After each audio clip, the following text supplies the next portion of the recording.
All right, everyone, we are here with War 4 against SAS. I'm pretty excited about this one. I brought Mr. Negative, Killmonger, and Clairvoyant. I will be taking Path 4 in Section 1 and Path 8 in Section 2. And most of my fights, actually half of my fights, are boss islands. So 3 mini-bosses and the boss. So Path 6 here, we've got Doom and Mr. Negative. Doom here on Strike Back with Aggressive Fury. I assigned War this way to where I'd have a Mr. Fantastic Petrify for this fight, and it's just so that I don't have to dance around after Doom uses SP1 to wait for an aura to fall, and therefore resulting in a buildup from Aggressive Fury. So, going in with a Power Start 1, game plan here, parry heavy, we'll build to light, or to 9 light energy, and we'll convert it without Doom throwing SP1, and then we'll build a couple more after baiting out an SP1, and then we'll drop a big SP2. Big thing to think about here is that only one of Mr. Negative's Petrifies is going to count towards reducing Strike Back power gain, but that's still a good thing. It's 80% reduction, and then we've got Mr. Fantastic's Petrify as well, so he will not gain a full bar of power from this. And as you saw there, he actually lost more than a bar of power. More than half, a bar of power. And he's just going down, melting. So, very quick fight. Very smooth fight. Moving on to actually taking Mr. Negative, who is unduped here, which really only means that I don't have to worry about any dot damage when he gets Dark Energy if I have a debuff. But I am going to throw on a combat regen because I do not want to parry Mr. Negative and give him any light energy. That way I don't have to deal with inversed controls when he throws SP1, since it is Power Focus 1.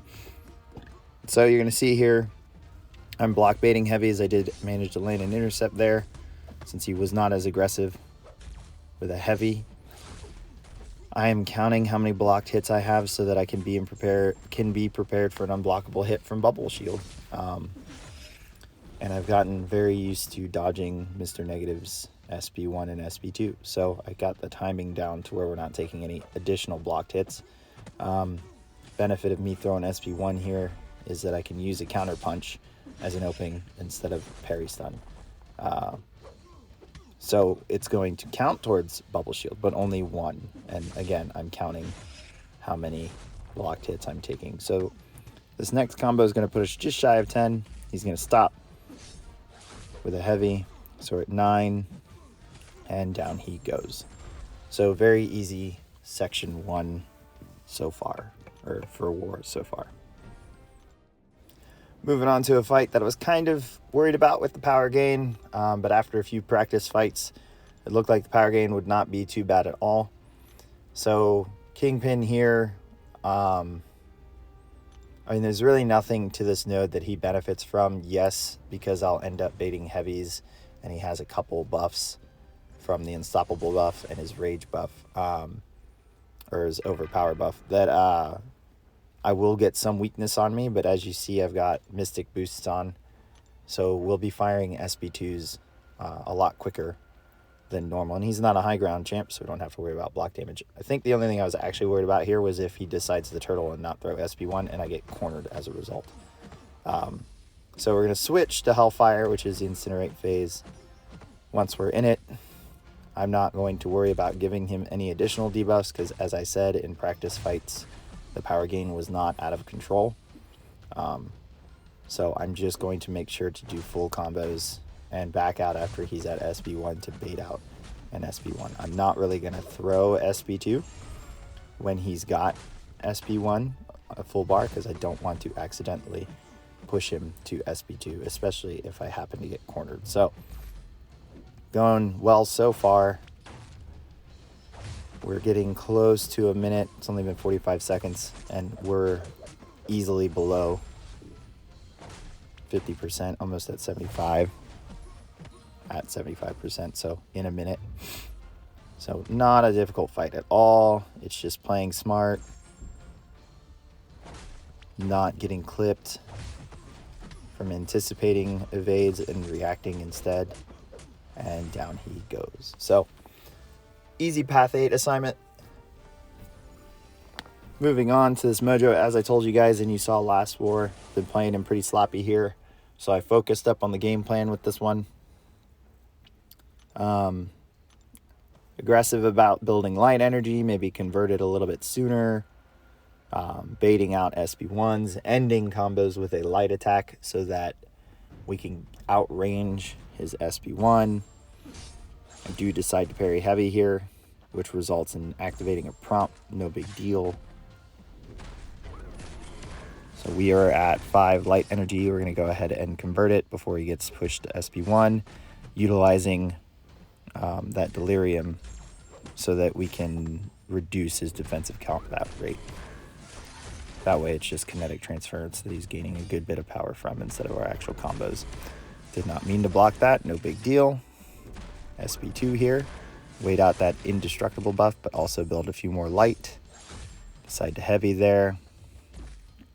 Convert this and drop it. Now I'm going to bully him. I could bait SB2, but I'm going to bait it by hoping he throws it, and instead I'm going to block it. He's just going to lose power thanks to double petrify. So didn't need to hit him at the end there. Just throw your special if you want to. You're going to lose power. All right, rolling on up to these mini bosses. So I have all 3 mini bosses on the right and the boss. First up, Nova here on Safeguard. Going to take this with Claire. Now, Nova is a high ground champ.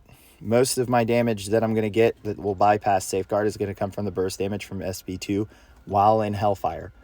So what that means, and I had to practice this, what that means is that I have to fight this fight in Hellfire without ending with a medium, but without doing all 4 light attacks and therefore switching curses. So we don't want to put any extra incinerate on him, therefore feeding high ground. We just want to make sure that we stay in incinerate when we're ready to drop SB2. Ideally, I would not like to switch through curses and then just happen upon falling on Hellfire when it's time to drop an SB2. I'd rather just stay in Hellfire and end my combo 1 hit short. The big worry with high ground here, and is another thing I practice, is taking every blocked hit from his SP1 with the beam, and it's 3 hits if I'm not mistaken, which would be 3 hits of high ground, and that's not going to be good for this fight. So as you can see, I'm not taking any blocked hits with his SB1. And luckily her SB2 is so many hits that it's doing a great job of managing high ground. And yes, I did practice dodging SB2. So we're going to see a good bit of SB2 dodges here as well. But we're at 50%, a little over a minute. Fight's going well. Again, this could go south because of those block damage numbers from high ground. So we have to be good about setting ourselves up for success when trying to dodge either SB2 or SB1. Really the benefit of doing medium, light, and backing out is that it prepares me to bait the AI to get SB1s out or special attacks out, instead of ending a combo right in front of him and then he throws it as I'm trying to dex out instead of reacting. And down he goes. So, high ground, not an issue. All right, you guys have seen me take this Weapon X with Claire way back. Weapon X is just not an AI I enjoy dealing with, but this will be the 3rd champion in less than 12 wars that I've used against the Weapon X. So, game plan. Block bait a heavy. Convert to plague. Block bait another heavy. Drop a poison quick. Stun. And then we get some nice hits thanks to the stun vulnerability and the poison. Now, block and dodge to bait out a heavy while he's enraged or berserked, and then switch to Hellfire, which we just did. And now I'm going to kind of play a bit slower, making sure I don't actually get cornered. See, I don't retaliate that SP1. I want his charges to drop instead of continue to build, so that we can go back to stunning him when he's not berserk and really lay on the damage. So now he's not berserk. I threw an incinerate earlier, so he's still recovering from it. And here's a big SP2 with an Incinerate up.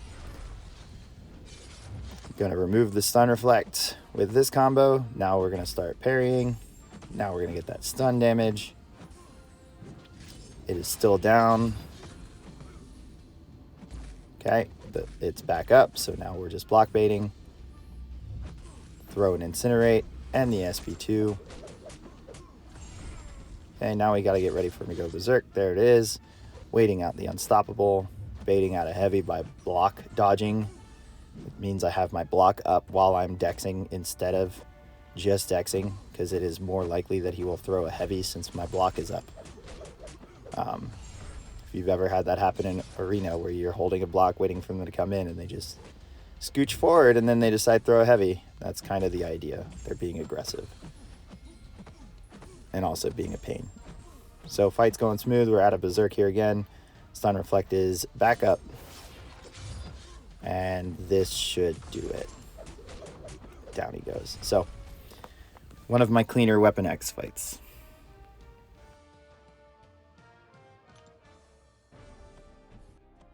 All right, so taking spam here on brute force and the increased chance to evade / auto block where they gain power.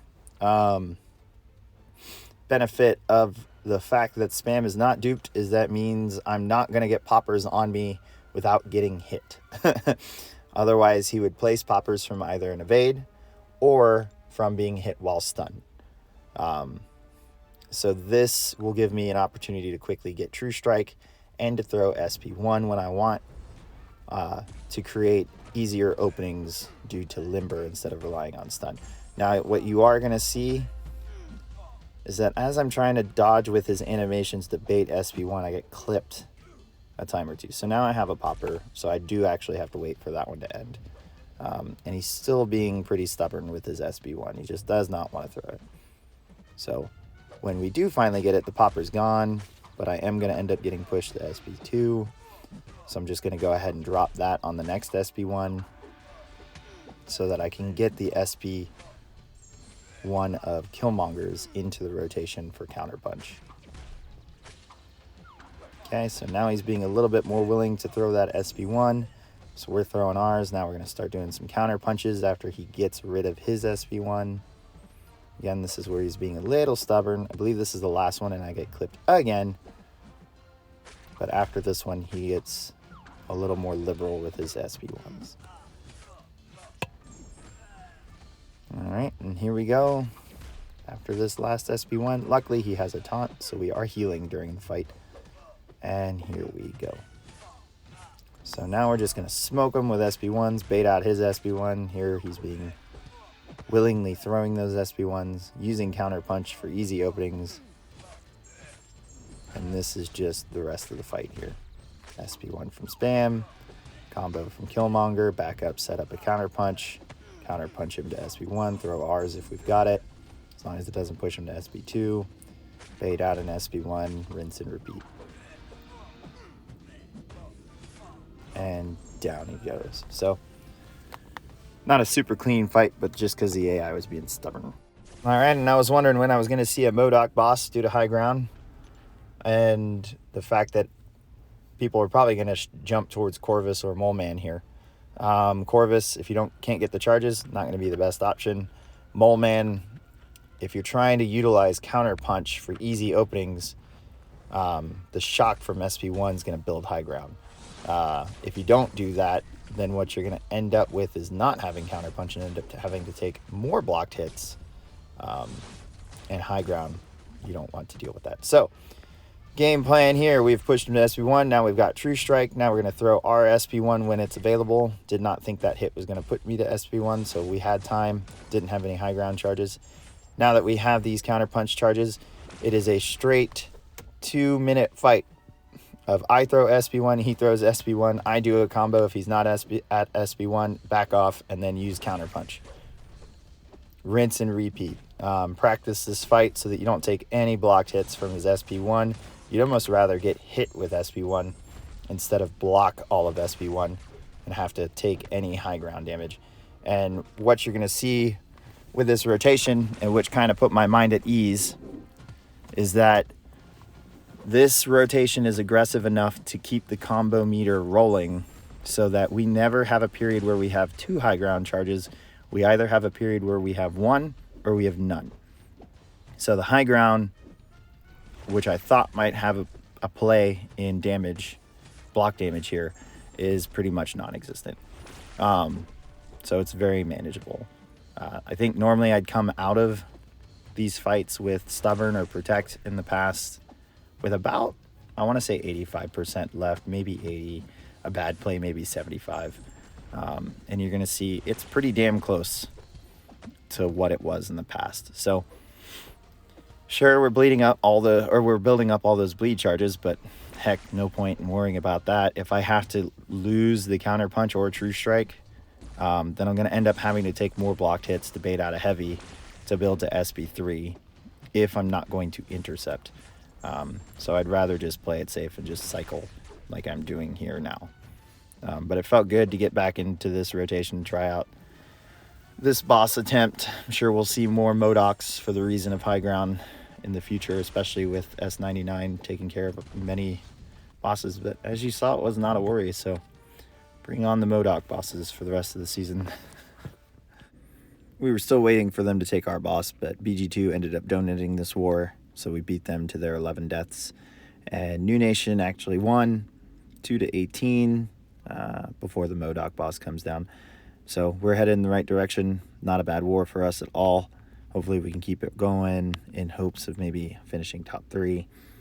This war for me felt like the old days where I was boss rushing, taking 10 fights, but without the quaking, so 8 fights. But I hope you guys enjoyed it, and I will see you guys at the next one.